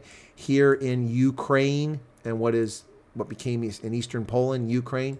Yeah, look at that. It's all ethnic Germans. Poland, the German boundary is actually located right here. I'm drawing the map where the German boundary is, okay? That was the German boundary, right? So all these Germans living outside and in what was then Poland, ethnic Germans, because that had been German territory. And here's East Prussia, and here's Pomerania, and then all these Germans, 2 million ethnic Germans living throughout Poland, around Warsaw, and in the eastern Poland. Germans lived everywhere. Now, in addition to that, you had Yiddish spoken everywhere in Eastern Europe. The Germans fucked this up. The Nazis screwed this all up. You could travel anywhere in Europe at one time and speak German or Yiddish, and people would understand you. I'm not a leg, Tom. I'm an air assaulter. Anyway, North Korea, a perfect example. Yep, that's true. You can't say communism doesn't work because it's never been implemented properly. Yes, I can. It has been implemented properly. The Soviet Union followed the tenets of communism. They did it. They did collectivization. They took the property. Everything was controlled by the state. The state ran everything. They determined everything. And it didn't work. So that fantasy that communism has never been applied in its true sense is nonsense. It was applied in its true sense. It was applied in a flawed model because the concept of communism that Karl Marx put forward is that the proletariat, the industrialized working class were being exploited, would rise up and they would be the ones to take the means of control and control the state. That's never been done. Communism has been implemented by elites like Lenin and Trotsky and Stalin. They implemented it. Elites, not the proletariat. The proletariat was almost non-existent in agrarian Russia. The proletariat existed in industrialized Germany, industrialized Britain, industrialized France. I uploaded my first video to YouTube in 1994. Ronaldo is doing weed again, man. What are you doing here? Doing weed. It's a Tuesday, man. I'm not intruding on your time. Your show's not up. Anyway, so yeah, Sudetenland. Yeah, Sudetenland had 3.1 1.25 million ethnic Germans who were from multiple ethnic groups in Germany. They were evicted. I did research on ethnic Germans in the Sudetenland, traveled there, and looked at the disrepair and the poor state of cemeteries that were destroyed or damaged by revenge-intended Czechs who took it out on the civilian population. Over 150,000 ethnic Germans were murdered by the Czechs between 1945 and 1948 when they were finally just evicted. Germans were forced to wear, like the Jews, a Star of David, except that they had the letter N, which is Czech for Nemec, which means German. So Germans were forced to wear letters to identify them as German. This is the behavior of Czechs in the aftermath of the Second World War, who blamed the ethnic Germans for what happened. Now, to be fair, the 3.5 million at the time ethnic Germans living in Czechoslovakia, many of them felt under pressure and threatened as minorities inside Czechoslovakia, and they warmly welcomed the German invasion, the occupation of the Sudetenland, and then the subsequent annexation of the Czech Republic. And some worked with the Nazis, and many of them served in the Wehrmacht because they were drafted. Others volunteered for the SS. But that doesn't explain the murder and the gang rape that took place to ethnic Germans by Czechs at the end of the war. Their behavior is reprehensible and should never be forgotten. A terrible revenge was inflicted on ethnic Germans. And people say they had it coming. Innocent people never have anything coming because of the actions of politicians who have the same ethnicity as them. Black South Africans who are innocent of the crimes of the ANC bear no responsibility for the race crimes of the ANC. Those are solely the actions of the ANC. There's an alien invading your chat, Ronaldo. I know, I saw that. He's here. I saw that here. By the way, folks, welcome to the refugees from Loving Life who are here tonight. I know some of you are Loving Life refugees. You have been maltreated, mistreated on that cult platform. You're welcome here. And by the way, for those who don't know it, because I think some people are unaware of it, the folks at Loving Life have done a great disservice. Well, they've done a great service. They have revealed my true status. And I think it's important that we just let people know what's really happening here. So let me just, I've got to take a second off camera and just get you in the mood here. So here we go, folks. Are you ready for this? Are you ready for that? Yes, that's right. You are the one on drugs, Ronaldo. I don't do illicit substance, brother. You do. Anyway, you chew them. You're chewables. Welcome back to the program, Ronaldo. Good to see you again. I hope things are well. Today's D-Day, folks, the 6th of June, 2023, 79 years to the day that 150,000 plus Allied troops from the United States, Great Britain, Canada, Poland, France, and others stormed onto the beaches of Normandy, the 5 beaches mentioned earlier, Gold, Sword, Juno, Omaha, those beaches, and turned back the tide of fascism in Europe. Unfortunately, only to see the tide of fascism rise in the United States and the Anglo-Saxon world in the beginning of the 21st century. And we're living under fascist rule now. A fascist rule that's not total, but it's headed in that direction. Yep, sounds like apartheid. What's that? Anyway, folks, yeah. Dylan says, "Oh crud, not again." That's right. Hey, listen, you know, Scotty Balsack has done a great public service there by, letting the world know that I'm a secret agent, man. By the way, for those of you who missed it, I did do videos on the other channel at Real Chris Wyatt, in which I went to the venue where Klaus Schwab told me to meet him. I was supposed to meet him at SeatGeek Stadium there in Bridgeview, suburb of Chicago. I went there at the appointed time, and there was no one there. I have to say I'm very disappointed that I wonder if my World Economic Forum membership card has been canceled because nobody showed up. Klaus wasn't there. I didn't find him anywhere in Chicago. Senior in high school when Secret Agent Man along with the Ballad of Green Beret was popular. Yeah, well, hey, Tom, did you see I sang the Ballad of the Green Beret with Steve Hofmeyer at Velbedoct for his concert? That was awesome. Brought me up on stage and made me sing it with him. Yep. With DD tanks that sunk because of heavy wake, Greyhound armored cars would have been a better bet. Yeah, Erica, you're not the only one who has enough dirt to bury him, but he's continuing on. Apparently, they're fascinated by my sex life. Yeah, that's right. So I'm thinking about making an OnlyFans channel for the Loving Life community. So I'll make an OnlyFans channel so they can observe my sex life since they're so curious. A bunch of wackadoodles over there. Not all of them. There's some genuine people over there, but there's some real cult-like sycophants at that platform. My dad's great-grandfather fled the Serbian region before the 1990s. Oh, the Vojvodina. Yeah, the Vojvodina had The 1900s, excuse me. The Vojvodina was full of ethnic Germans. Over 500,000 lived there until the end of the Second World War, and they were booted out. Yep, they, of course, were there because that region had been part of the Austro-Hungarian Empire. So hence the reason there were Germans there. Yep. He ditched you. That's right, Dylan. Klaus Schwab ditched me. Haven't heard about the Loving Life story. What's it all about? Are you serious, Tracy? Are you serious? You haven't heard about that? Oh, my goodness. Oh, my goodness. Is anybody interested in the video, in my commentary on the video? Let me just see, because I don't want to chase people away. Start a poll. Should I play that video and comment?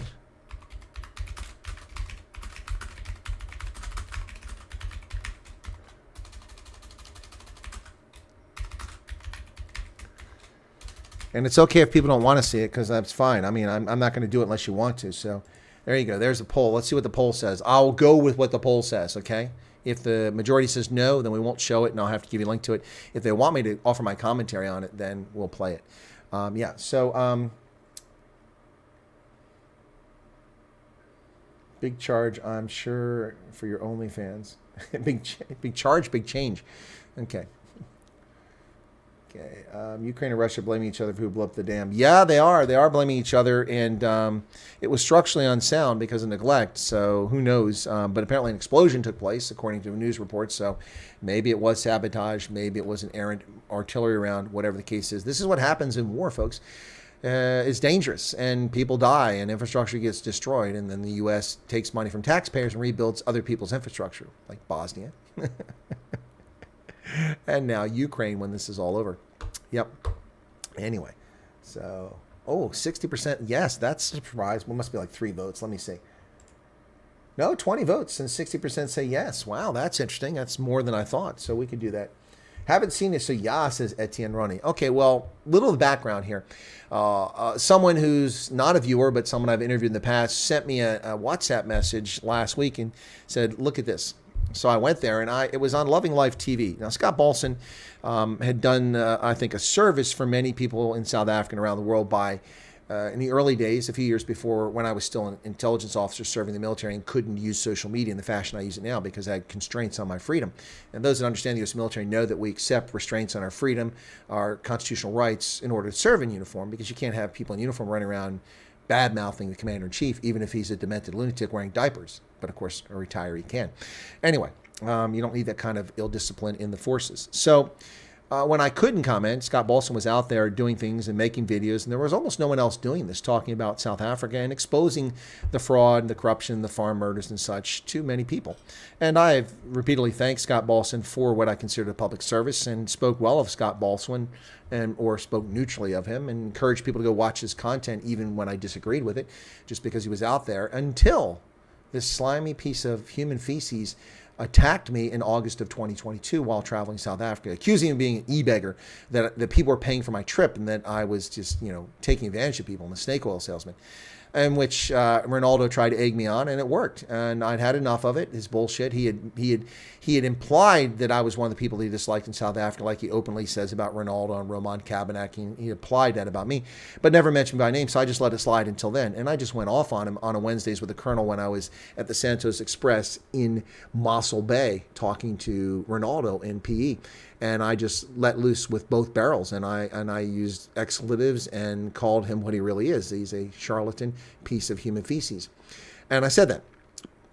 And that, for me, that was pretty much it. I didn't talk about it much until explaining it for the next couple of days to people, and then I just kind of let go of it. And I haven't talked about this clown since then, other than occasionally in passing when talking to someone like Fiona, who used to be on the channel, because I call the channel Loving Lunacy, because that's the way the guy behaves. And so I mentioned that, and then I mentioned when Brandy Wells was on for my interview, but he has his little sycophantic, hate-wanking, self-pleasuring spies who are sitting here right now watching the stream and taking notes of everything so they can steal my content and violate copyright and use it to attack me. So Scott Balson made an 11-minute 47 or thereabouts second video in which he called me, well, he said that I work for the Central Intelligence Agency. So we've actually come up with a logo for that, folks. We're going to refine this and come up with another one, but I've come up with a CIA logo here. So just so you know, this is the logo we're using. Yeah, Ronaldo, you told me it's bad news. I never denied that, man. But I granted interviews to anybody that wasn't a racist or a bigot back then. And so, that's my mistake for, by the way, he claims he made my channel. That's the biggest joke I'll ever. I mean, I was on his channel and I gained a handful of subscribers. Where the hell is this thing at? Gotta find where this is at. Oh, I know where it's at. I'm in the wrong place here. It's in documents. That's where it's at. Okay. Where's it at? Okay. Yeah, there it is. Okay, there's the new CIA logo. We've come up with it. So let me stretch that to fit the screen. There you go. CIA, Chris in action, mission first, duty always, soldiers till the end. There's my security enforcement officer badge up there, and there's the Drakensberg Mountains. It's Chris in action, the CIA. This is what we're going with now. The CIA. There you go, Scott Ball said it is the CIA. I do work for the CIA. It's called Chris in action. Anyway, so let's see, 25 votes. It's running 60-40. I'm going to end the poll there, so we're going to show the video here shortly. So he accused me of being a CIA employee, demonstrably false. It's also slander. It's a criminal offense in Australia, not just in America. So that's untrue. That's not an opinion. He made a statement of fact, which is untrue. If he called me an asshole, which he did, that's an opinion. He's entitled to his opinion because he is an asshole. So he called me a CIA agent. He called me a World Economic Forum operative. That's also false and slander. He called me an asshole. That's his opinion. He's entitled to it. He called me a snake oil salesman. That's also slander. He has no evidence of such a thing. I don't sell snake oil. I don't sell anything except a tiny bit of merchandise, which mostly Brett Sessoms buys on my Spring website. And I only made merchandise because people asked for it. And now that I got back over 10,000 subscribers on this channel and on the old channel, it's not even there anymore. So. Yeah, my agent Lynch. Love the logo. You like that? Hey, Frank Corp, how's it going? I seriously don't follow the news. So ignorant. No, it's not news. It's this guy drumming for attention because his sad, pathetic little platform has nothing. Now, I'm going to show the video. And in the video, he talks about how I have just 10,000 subscribers. True. I only have 10,400 subscribers. And quite frankly, I owe at least 3,000, 3,500 of those subscribers to the largesse of Ronaldo when he was covering, Cyril Ramaphosa. He said, hey, Chris Wyatt's back. He's got a new channel. Please go over there and subscribe. And for instance, when I had climbed to 1,000 subscribers within a week or two after I came back on the channel, this newer channel, Ronaldo did a stream and he encouraged people to come over because I was still online. And I had 1,100. I gained over 1,000, put me at 2,100 in a single day, double the size of my channel. And I owe that to Ronaldo, and thank you for that. I thanked him in the past. And then a couple other times. And I get a few subscribers here and there for my appearances of Ronaldo and him asking people to come join me. So probably a third of the people on this channel have come. A lot of them knew of me but didn't know I was back. And I owe Ronaldo a debt of gratitude for that. So he gets it, even though he's busy just smoking his weed right now. Anyway, so yeah, it's not news. This guy's looking for attention. His pathetic little channel on YouTube, which is what, his 7th or 8th channel on YouTube, because he's had them all taken away. That channel has 2,700 subscribers, and he attacks me for having 10,000. Okay, so let me find the video real quick. We'll play the video, and I'll offer commentary on it. So I need to open another browser here. So let me see, another Explorer. So open window, and this is going to be under my Wondershare Filmora and output. It takes a second to get here. Okay, so Balson reply. No, is that the right one? Because I got a couple of them here. I think this is the right one. Yeah. So let me see. Yeah, I'm going to get a copyright claim for this, but that's okay. So it's worth it. It won't be a copyright strike; it'll be a copyright claim. So we're going to be okay. So let me just get to open this up. Okay, here we go, folks. And I have to find my other camera and see if it shows up here. Logitech 2. There we go. Okay, and what I'm going to do is turn this one off so I can be over top the video and I can comment on it so you guys can see it. Okay, so there we go. Okay, so it's going to work. You ready? Here we go. All right. Patsy Cline. Crazy. I'm so crazy. A bit of the history here. Loving life on YouTube preceded one Chris Wyatt by years in our fight for them. Untrue, and I'm going to explain that. As Ronaldo tried to claim the other day when he was sober, his channel had been around for years before mine. In fact, my channel predates most of these people on YouTube because as most things comes to technology, I am an early adopter. I used to use IBM data punch cards and cassette tapes to load operating systems. That's how long I've been using computers. And when it came to all of these things, including TickTock, I was an early adopter. So I've had my channel on YouTube since 2006. Now, what is true is that he was highlighting what was going on in South Africa, but he fails to mention that I was prohibited from doing that because I was a serving intelligence officer. So it's a lie by omission. Context. Slippery Pickle says turn it off. minorities in South Africa. This is context here. A few years Let me go back there so you can see I created my channel 17 years ago. And it's true that a retired Scott Balson did create content on YouTube about South Africa for a few years. However, it's disingenuous because the statement is a partial truth. It doesn't include the fact that while he was doing that, I didn't have that same freedom to do that. I couldn't run around and say the things I say. a few years ago, Hang on a second. Let's go back to that. Okay, let's go back to that. If you look closely, if you can see on your screen, 21,000 subscribers, by the way. And I had 2,000 videos, but I took a bunch of them off so we can get strikes. a few years ago, I innocently gave Chris Wyatt a platform on my Loving Life YouTube. Innocently, this egomaniacal maniac behavior here, innocently, he approached me. He and his assistant approached me. They basically begged me to come on their channel. And that's what happened. I went on their channel, and this is how I was treated. Platform, as his views appear to reflect support for the minorities who are being driven into the ground by the ANC government. All right, so when koalas fib, that's an email, and with my email address and Marlena's email address covered up from Tuesday, the 16th of June, 2020. You'll see that Scott Balson asked me to go on his program. I said to Marlena, thank you for the LinkedIn request. You mentioned inviting me on Loving Life. Is this Scott? His personal assistant contacted me through LinkedIn, where my curriculum vitae has been posted at that time for over 15 years, or at this time, 15 years. So let's just keep this in context here. All right, so here you go. This is a further one. Oh, it just started to rain here, folks. We finally got some rain. It's been like 6 weeks we had rain. It's loud out there. Yes, indeed, it is Scott Balson. This is Marlena's response, who presents the channel Loving Life YouTube on a daily basis from Brisbane. I organize the live streams and live in Gautier. As I'm unable to phone you, I will provide this because my phone number wasn't listed on my LinkedIn account. I'll provide Scott's Skype contact. Skype, what is he from 1993? Please send him a Skype request. I've copied him on his correspondence and we'll talk to him about it tonight. We would love to welcome you as a guest speaker soonest. Our live streams take place at 8 p.m. South African time.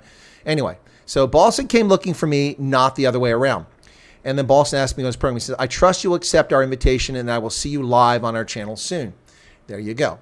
So just to put that in context, they came looking for me. I didn't look for them. And Ronaldo warned me. He said, they're going to come looking for you. They're going to, you're the shiny penny. They're going to want to interview you because they like to take advantage of everyone's rising popularity. So.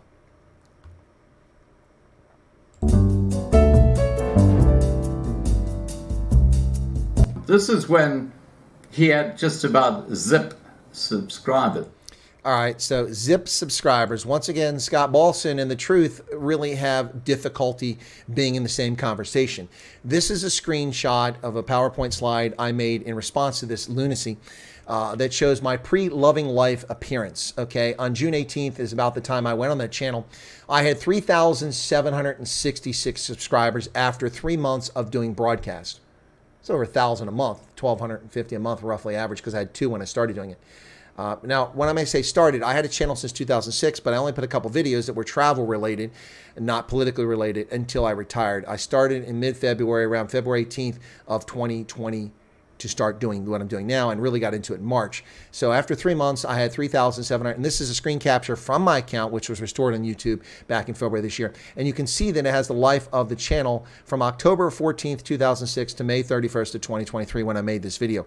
3,766 subscribers before it went on Loving Life, okay?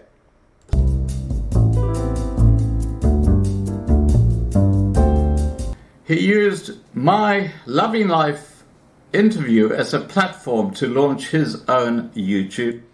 Untrue. I didn't use his Loving Life to launch my platform. It had already been launched. He's going to qualify that by saying, well, true, it was there before that, but it had no subscribers. That's a lie, and you'll see the difference.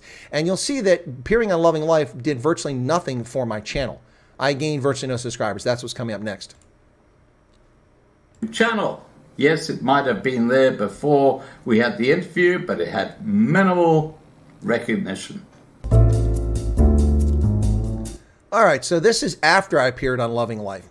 June 23rd, a week later, 6 days later, I had gone 3,972. So over 6 days, my original channel, this one, gained a grand total of 206 subscribers. Now, during those 6 days, I did probably a dozen or 15 videos that also got me subscribers, but I got 206 total.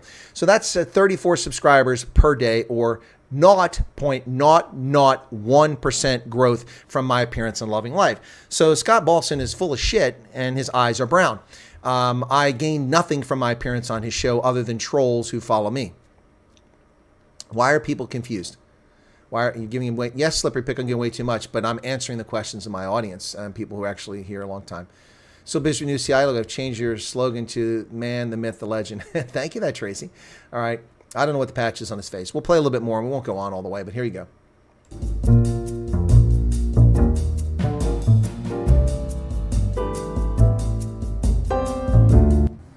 It now turns out Colonel Chris Wyatt is, as I said before, a CIA or Central Intelligence Agency operative. What? Wait for it. A CIA operative. Oh, dear God. The man has lost the plot completely. He's so desperate for attention, he just makes shit up that's slander that could get him in a courtroom. Wow. Not very bright, Scott. All this time, it is just 10,000 subscribers. Love you. All right, once again, lie by act of omission. Scott Ball, or not Scott Baldwin, I keep saying that, that's General Hospital. Scotty Balsack, and that's the way to remember it. Scotty Balsack here is lying by omission. He knows full well that my channel was removed. He's going to deny that I ever got a strike or was attacked on YouTube when my channel disappeared to mislead his foolish sheep-like viewers who will believe anything that this slime ball feeds them. Like mushrooms in a cave, he keeps them in the dark and feeds them shit and lies. And the shit and lies he's telling them is that my little channel has just 10,000 subscribers. What he doesn't mention is that his current YouTube channel has 2,700. So hang on, folks, hang on. This is comedy. I'm not giving you too much attention there, Slippery Pickle. This is comical. Life achieved 100,000 in just over 2 years. What you talking about, Willis? On that, which I'm sorry for the little bar there because that's a video playing. On the bottom of the little red circle, 2,940 subscribers. I cheated him out of 200. He has less than 3,000 subscribers on his current YouTube channel, yet attacks me for having just 10,000. Comical.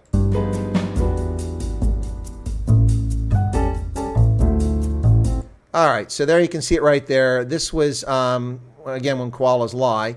So that's this was from his channel. Lori James talks about cyberbullying. Anyway, the truth, Loving Life, Scott Balson, 2,940 subscribers. This video, which was 9 days old, has 306 views. It's hardly a number to boast about there, Scotty, by your own standards. These are your standards. You're telling me 10,000 viewers is nothing. I'll agree with that. That's a small audience. But you have 2,900. Of course, he'll say that we have millions on Loving Life TV with no evidence to back it up. 2,940 subscribers. Yet he attacks my 10,000. Now, here is the truth, and this is context. That's why this video was made, for context. By contrast to Loving Life's 2,940 current subscribers on May 31st of this year, my two main channels, including the new one, Colonel Chris Wyatt, which you're watching right now, or am I on the old channel? Which channel am I on? I'm so confused. 10,431 subscribers on June 1st. And Chris Wyatt, my original channel, had 20,911, down from 21,146. Now, obviously, this includes duplicate subs. For instance, Hendo and Erica are subscribed on both channels. So it's not really 31,000 people. It's probably more like 23 or 24,000 in aggregate. But it also ignores my 4 other YouTube channels, my AM/FM radio program, which reaches tens of thousands of people around the world, and my frequent appearances on radio, television, and the internet. None of that is taken into account here.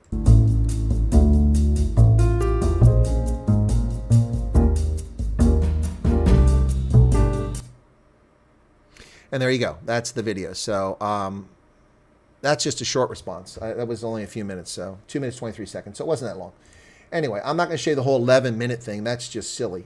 So I hope you guys enjoyed that. Let me log back into, I've got logged out of my Podbean account again, so I got to get back in there. I'm going to see if anybody's got 7 views for the audio come out pretty good. So what else? The Swiss banks took money from everyone. They did not distinguish. Exactly, Charles. They didn't distinguish between Nazis and anyone else. He's delusional. Yep. Operation Barbarossa delayed by 2 months because Greece can't. Yeah, that's why I said the Balkans. Well, it wasn't just Greece. It was Yugoslavia as well. They had to invade Yugoslavia. Yugoslavia, Crete, and Greece cost them the 2 months.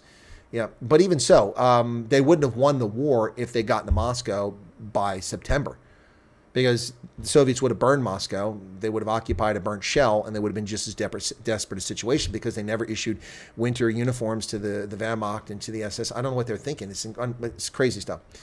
You're on your new channel. Thank you, Erica. I know. I was trying to be facetious there. I think Scott might be disappointed. His book in the Greek was doesn't keep bringing him fame, and also concerns were thwarted by government interference. Yep. Yep, the landing started at 6:05 in the morning, so the sun would be their backs. Yeah, it's 6:05, 6:30, something like that. Yep, the sun was at their backs already. Yep, that's why they went later. Usually you'd think you do something like this, before dawn, but they did it because they wanted their backs. They weren't looking at it, and the Germans were looking into the sun, which was smart. Yep. Anyway, if necessary, we might have to operate to get Scott Sir's going to move the gun operation. Oh my word, this guy is cooked, making a deal out of nothing. Just tell him your channel has Scott's fuck all to do with you. Exactly. But the problem, Tracy, and as I've told people, I have family members who contact me and said, what's going on here? And as I've told people in the channel and people on WhatsApp and contact me personally saying, Chris, you're giving this guy too much attention. Well, I'm not bringing it up unless someone else brings it up. But the problem is that you can't simply allow something like this to sit on the internet unresponded to. Is when I go apply for a job somewhere, people do a search of me and they'll find this wackadoodle stuff that I'm a CIA agent, which raises all kinds of questions. It could cost me employment. It could cost me political opportunities. So you cannot leave the record undefined, and hence the reason for refutation with facts and data to support it. I mean, the cheek and arrogance of this asshat claiming he made my channel. That's not his words, but that's what he said. Before he came on my channel, he used my platform to launch his channel. True, it was there, but nobody was watching that sad little channel before that. No, that's not true, buddy. I had gone in 3 months from 2 to 3,700 plus subscribers, and I was on fire. That's the reason you have me on your channel. Okay, think about this, folks. Why would Scott Balson invite me onto his Loving Life channel if I was a nobody, if nobody was listening to me, if nobody was interested in what I had to say? Well, we all know the truth of the matter is that, and this isn't ego, this isn't a swollen head, I was the shiny penny in May, June, July, August, September, October, November of 2020 before YouTube started censoring me. Everybody wanted to talk to me. I appeared on dozens of YouTube channels and many radio programs around the world in that time frame. It was exhausting. All the interviews I did, I interviewed hundreds of people in that time frame. And not because nobody was watching my channel. I was habitually getting 10 to 15,000 views per day and 2,500 hours of content view per day. Now, that probably pales with Scotty Balson's 40, 50, 60, and then eventually 100,000 subscribers. But that's before he went off the deep end and just started making up all kinds of nonsense without facts and making allegations. And YouTube spanked him hard and took a channel away. Came on, took it away. So, why would he invite me on his channel if I was a nobody? By the way, and here's another one. Let's, look at this again. If Scotty Balson's so bright and such a great researcher, and he's now uncovered that I'm a CIA agent, is he going to apologize to his viewers for putting a CIA agent on his channel 3 years ago? How did he miss that one? If I worked for the CIA, how did he miss that 3 years ago? Is he that stupid? Is he that poorly informed? Or is he just telling fairy tales? Well, he's telling fairy tales. That's the bottom line.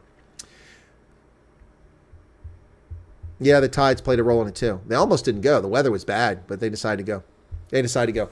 Yeah, Normandy was something else. So D-Day, 150,000, and that started it all over. It started to put an end to everything. I was actually going to cut the grass. I didn't do it last night. I was going to do it tonight, but now it's rained, so now I can't cut the grass. So we'll have to do the grass. Not tomorrow. Tomorrow's Wednesday. I have to wait till Thursday. Yeah, exactly, Charles. What would it matter if I did work for the CIA? There's all kinds of questions here. Why didn't he know I was CIA? If I was CIA, why did he invite me on his program if he thought I was CIA? And is he going to apologize to viewers? And if I am, so what? So what? CIA has people that mop the floors. The CIA has people that file paperwork. CIA has people that drive cars around. The CIA has mechanics. Come on. Where's Ian Kama? Can't you wrangle him into this panel discussion on SA politics? I've had Ian Kama on here twice, Slippery Pickle. Are you asking for a third appearance? Absolutely moot point. Yeah, it is. It is. It's had no bearing on anything. No bearing on anything. Again, I raised the issue. Please, someone tell me what exactly I've done to harm South African interests. Nothing. African interests, none. People don't like the truth. That's the problem, ladies and gentlemen. They just don't like to hear the truth. They don't want to be part of the truth. They just want nonsense in their life, and that's the bottom line. And that's pretty sad. That's pretty sad. What does Slippery Pickle say? He added there in there. What's that all about? Lucina's here. Hey, Lucina, welcome to you. I missed you in the chat there. Chris in action. Yep. You guys like that, huh? I mean, it's not the best. I came up with this last night. I had to do something. So I like that image. That is, Erica would recognize that view. That's from the lodge where we're at in the Drakensberg. That's looking to the north. That's the end of the Drakensberg and that big peak there. So I took that photograph when I did some videos and a live stream from there. Yeah, I had to find a badge that was neutral that didn't have some, police department or something on it. So the best I could do was the security enforcement officer badge. So I stuck that on there. And it has a white background, so I put it in a little frame there so that it didn't stand out awkwardly. So, yeah, anyway, the mission first, duty always, soldiers to the end. It was my motto. Now, it turns out a unit had that motto, but I'd never heard it. I came up with that on my own. And, of course, it's not that original, but that's how I lived my life. Mission came first. Duty was always there. And I remain a soldier till the very end. So that's my CIA logo. So hope you guys like it. Are you covering? Yes, CB, I intend to cover rugby, but now I'm nervous about my provider screwing me last weekend. So they have the game scheduled. I intend to cover all the games this weekend. That includes the Sharks and Province, the Bulls and Cheetahs game, which I think I should get a big audience for. I intend to cover those on Rugby Ascendant. That's the plan. By the way, I put a bunch of videos up on Rugby Ascendant. There'll be more tonight for interviews that I did at Chicago at SeatGeek Field, including an interview with Matt Canale. Those of you who are on Super Brew know who Matt Canale is. If you watch Rugby Ascendant, you'll recognize the name. Matt lives in Indiana, and for some reason I thought he lived in Atlanta, but he lives in Indiana, and he's a big supporter of Rugby Ascendant, and that was only the second game he went to this season for Chicago, and he didn't realize I was going to be there, and he saw me, so he got my attention. So we did an interview with him. Also did interviews with Jean-Pierre Elof from the Rustenburg area. Got a strange accent. That hasn't been posted yet, but an interview with Luke Carty, born in Ireland, plays for Chicago, USA Eagle. An interview with Mikey Teo from San Diego. That's published online as well. And I've got a couple really interesting interviews coming up. In addition to that, one with Mark O'Keefe and one with a young guy who, CB, he was in the Tux game that I attended in Pretoria. He played for Tux this year. He is ethnically Congolese, born in America from Congolese parents who then moved to South Africa and raised him in South Africa. So he's a South African guy, but an American citizen by birth. He plays for Chicago now, and exciting young kid, very exciting. He was thrilled to meet me, and I enjoyed talking to him. But he played in that Tux game. I was talking about I went to a Tux game, and I didn't realize initially he said he was in that Tux game where the Shimlas beat the Tux into the ground, and the season just went sideways. They didn't win any games. So he's done with varsity, and that's it. He's not playing more now. He's playing professional rugby in the States. And that interview is going to be pretty cool. So that one's coming up. Mark O'Keefe is coming up. JP Elof is coming up. So I'm still working on those. So, yeah, I think you'll look forward to all the interviews. But please go watch those on Rugby Ascendant. I did put the Matt Canale interview also on this channel because people know Matt on this channel. He pops in the conversation now and then. So you might recognize the name. So now you get to see who Matt Canale is. So isn't that kind of cool? I mean, I travel all over the world, and I give my viewers a chance, if they want to be on camera, to be kind of mini famous for a moment. Yep. What's this? How long do they have to stay in USA before they can play for Eagles? I don't know the rule, CB. I don't know the rule in residency because it's a World Rugby rule. I really don't know. I mean, some countries have their own rules beyond the World Rugby rules. Those rules were changed recently. I think it's 3 years, if I'm not mistaken. I can't be sure, but I think it's 3 years.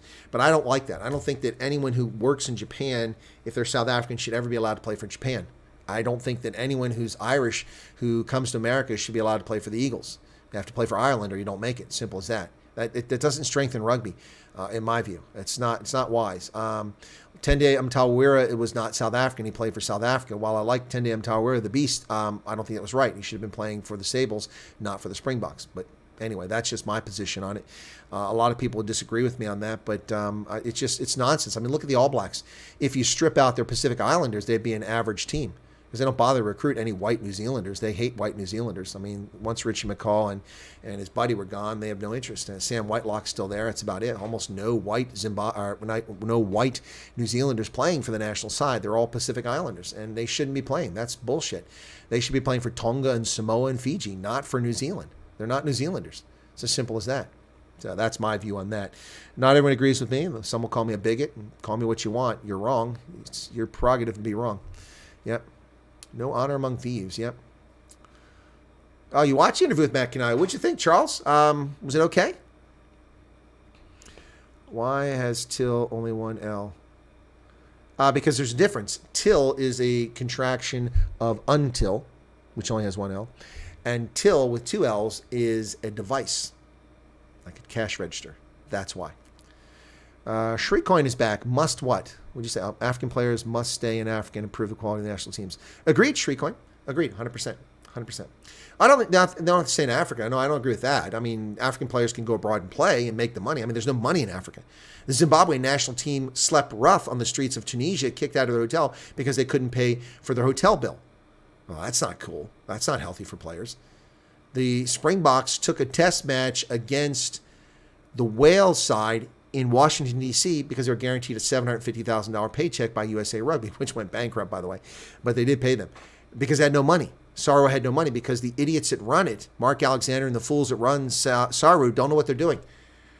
They don't have a business model that works for South Africa, and they're stumbling from one crisis to another instead of making money at rugby, instead of filling the stands, instead of putting bums in the bleachers, instead of going out to the townships and the rural areas and encouraging young kids to play rugby, to steep them in it, instead of giving free tickets to school kids to come to games. Right? Bringing schools en masse to games. You know, what's wrong with having a Curry Cup game during school hours on a Friday? And the whole school comes to the game. And another school comes to the game. Another school comes to the game. Those seats are empty anyway at Loftus. They're empty anyway in Bloemfontein at Toyota Stadium. They're definitely empty at Nelspruit at Mbombela Stadium. Why can't we do that? And the kids get to go watch the rugby. Meet the players afterwards. Get involved in it. See, this is not difficult to do. It's not a challenge. But the people that run South African rugby have their heads up their backside. Exactly, Charles. The Sharks used to do it. Why aren't they doing it now? Maybe for the national teams, they can play abroad. Yeah, exactly, Shreiken. I think we're in the same view there. Yeah, but you got to make money. I mean, look, I hate to see, what's his name? Gosh, I'm drawing a blank now. Former player of the year there, Springboks. Forward lock. Oh, gosh. Can't think of his name right now. Oh, brain fart. But anyway, he was just player of the year in the World Rugby year. Who was the Springbok World Rugby player of the year in 2019? Help me out, guys. Help me out. He's playing Japan. See, because he's gone. I can't think of his name right now. But when Brian Habana went to France, it sucked. I'd rather see him playing rugby in South Africa. But the guy's got to make a living. He's got to make a living. And the money is in France, Japan. No, not Eben Etzebeth. No, not Eben Etzebeth. The blonde-haired guy. The guy from the Western Cape. Oh, gosh, what's his name? Oh, gosh.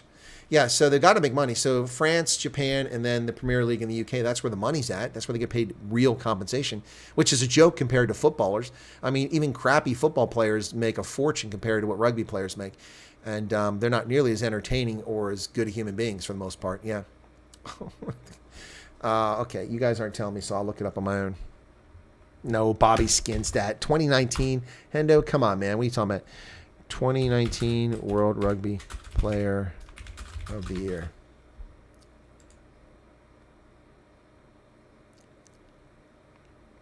Pieter-Steph du Toit. Good Lord. Pieter-Steph du Toit. Pieter-Steph du Toit. Pieter-Steph du Toit plays in Japan, so I never see him. And I love to watch Pieter-Steph du Toit. Yep. No, I said 2019. There he goes. Ants just said it. Pieter-Steph du Toit. That's the guy I'm thinking of. Gosh bless it. Got a brain fart there. That's happening far too often lately. So maybe my marbles are slipping with Scott Balson's. Maybe we're both going mad.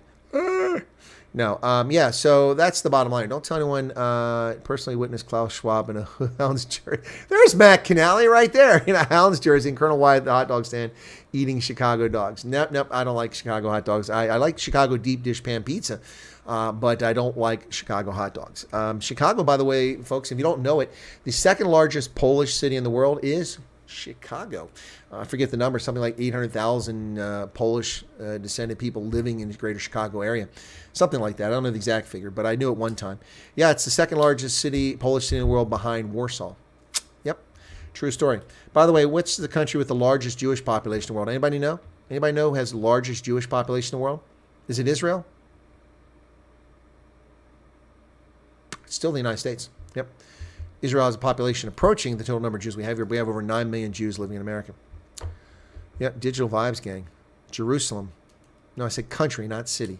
Country. USA, Charles, correct. Yeah. We have over 9 million Jews living in America. We're the largest Jewish population in the world.